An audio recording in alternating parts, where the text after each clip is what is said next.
Are you excited to acknowledge the journey of a billion-dollar empire by a person who started the brand by branding his own shirts? So, to understand the entire story, let's go back to 1904. On the 2nd of July 1904, Rene Lacoste was born in Paris, France. At the time, nobody knew that he would grow up as the founder of one of the most popular luxury sportswear brands. He was born into an upperclassman family, which at the time meant that he had the liberty to do anything and be anything. But to everyone's dismay, especially his father, he chose to be fascinated with tennis. He, aged 15, asked his father for his blessing to pursue tennis as his career, and his father agreed only on one condition: that he becomes a world champion within 5 years. Taking him up on the challenge, he started training. Rene trained intensely for 3 years, and finally, in 1992, he participated in his first tennis competition, the Wimbledon Grand Slam Championship. He unfortunately lost in the first round, which disturbed him because of the pressure to succeed from his father. The next year, he played in his first tournament in the United Nations. He had better luck this time, but was narrowly defeated in the 4th round by Cecil Campbell. Despite his loss, he continued his training and was finally selected to play in France for the Davis Cup. He was in a team of 4 with Jean Varotra, Jacques Bronson, and Enrique Shea. Together, they made such a power-packed team that fans lovingly referred to them as the Four Musketeers. In 1925, he entered the Wimbledon Cup again, but lost to his fellow teammate Jean Varotra, which made him train even harder, keeping his deal with his father in mind. Later the same year, Rene won the French championship title. After that, he participated in Wimbledon again and was paired to play in a match against Jean Varotra, which he successfully won this time. Rene had finally gotten the appreciation he needed from his father. But the same year, he lost his French championship title to Enrique Shea and did not participate in Wimbledon that year, but he trained harder to perfect his sport. In 1926, he competed in the U.S. Nationals, and his last match was against former teammate Jean Varotra. He won the match against Jean and was given the title of #1 tennis player of 1926 by the Daily Telegraph. Through his intense training and dedication, Rene developed a unique style of playing the sport. He played around the back of the court and slithered around that resembled that of a crocodile. Moving on to the World Cup final, Rene was paired against Tendon, who had the credit of an undefeated winning streak. Every tennis enthusiast was on the edge of their seats. But to everyone's surprise, Rene won the 4-set match against Bill. His nickname, the Crocodile, became even more popular in France, which delighted Rene. According to him, the nickname portrayed his dedication to the sport and his tenacity to never give up on his prey. In one of Rene's important matches, the captain desperately wanted to win, so he promised Rene a suitcase made of crocodile skin. Rene took him up on the challenge and won the match. After he won the match, his friend Robert George embroidered a crocodile on the front of his blazer. Rene wore that blazer around everywhere, and it became his trademark. Having trained from a very young age, Rene made a few observations about his tennis clothing.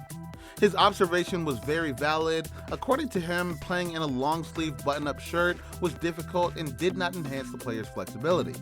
This was the official birth of Lacoste luxury sports clothing. His tennis shirts were popular and inspired the modern tennis uniform. His brand was still in the production stage and had yet to launch.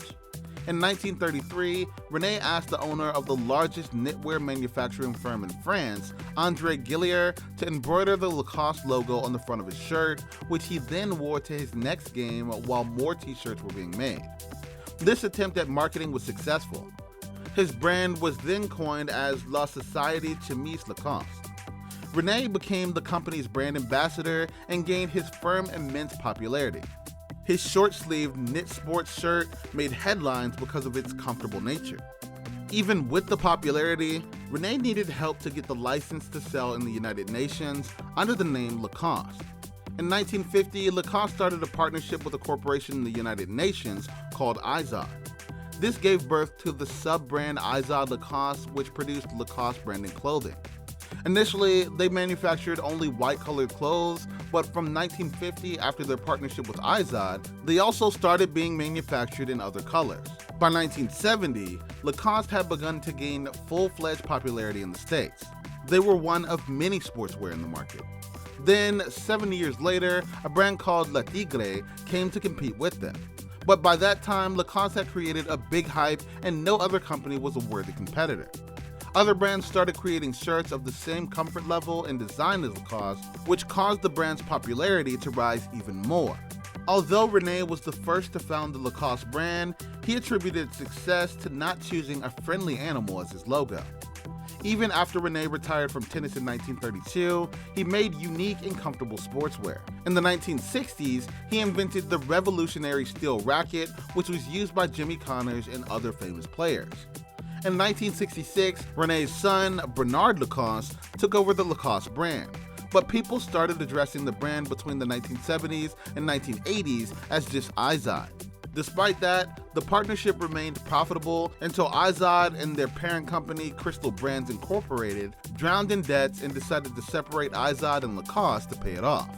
Eventually, Crystal Brands had to sell half of the company, Lacoste, back to the original French company. Meanwhile, IZOD was sold to another company. In 1933, Lacoste ended their partnership with IZOD. That's when Lacoste gained full rights to distribute under the original brand, Lacoste. In 1966, Lacoste ended their longtime brand identity crisis with a Chinese company, the Crocodile. After that was settled, Bernard Lacoste decided that his company needed new management. On the 12th of October 1996, Rene Lacoste died at 92 years old. The company mourned his loss, but looked forward to the future. In the 2000s, they changed their creative director who helped re-establish Lacoste brand name. This important decision didn't just increase their popularity, but also established the name Lacoste as a luxury clothing brand. This establishment caused them to branch out from just clothing to footwear, eyewear, leather items, lingerie, perfumes, watches, and towels. The legendary story of Lacoste was established as a joke, but now is considered to be one of the top luxury brands worn only by the wealthy. The company can be recognized by its green alligator logo. Following Rene's legacy, the Rene Lacoste Foundation is a community program developed to help children to be able to play sports in school.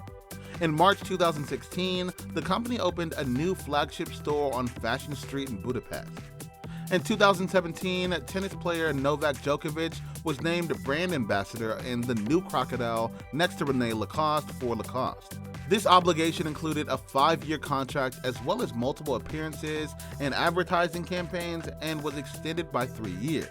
In September 2019, Lacoste appointed Chinese singer-actor Zi Tao as their brand spokesperson for Asia Pacific as the brand's first attempt at appointing someone for their region. Additionally, Lacoste collaborated with Supreme in 2017, 2018, and 2019 to release a co-branded clothing collection. In the same year, young tennis prodigy Daniil Medvedev was named a Lacoste brand ambassador. He's recognized as an amazing tactician. Daniil has crafted a unique and puzzling style of gameplay. The Russian will become one of the special crocodiles in Lacoste history. With baby steps and sheer determination shown by Rene, he made a brand that is renowned in the entire world. Not only did he pursue his passions for tennis, but he also proved himself to his father and then to the entire world. What do you think about the popular Lacoste brand and its origination? Is Lacoste your favorite brand? Share your thoughts in the comment section below. Please like this video and subscribe to Business Bio for more inspiring business stories like this. Thanks for watching.